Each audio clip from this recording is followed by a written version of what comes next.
একবার রাসূল সাল্লাল্লাহু আলাইহি ওয়াসাল্লাম সাহাবাদের লক্ষ্য করে বললেন, যে ব্যক্তি সবশেষে জাহান্নাম থেকে মুক্তি পাবে সে মাটি ঘেঁষে ঘেঁষে সেখান থেকে বেরোবে।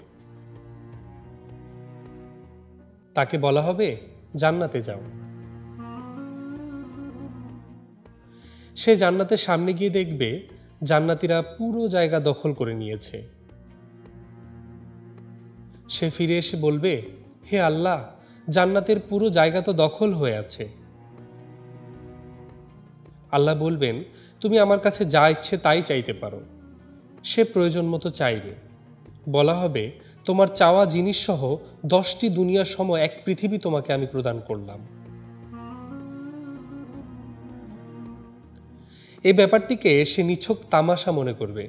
বলবে, হে আল্লাহ, আপনি রাজাধিরাজ হয়েও আমার সঙ্গে রসিকতা করছেন। এই হাদিসটি বর্ণনা করে রাসূল সাল্লাল্লাহু আলাইহি সাল্লাম এত হাসলেন যে তার দন্তপাটি দেখা গেল।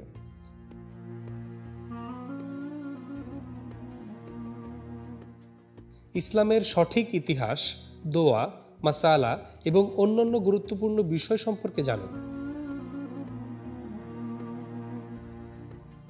রকমারিতে চলছে অনলাইন বইমেলা।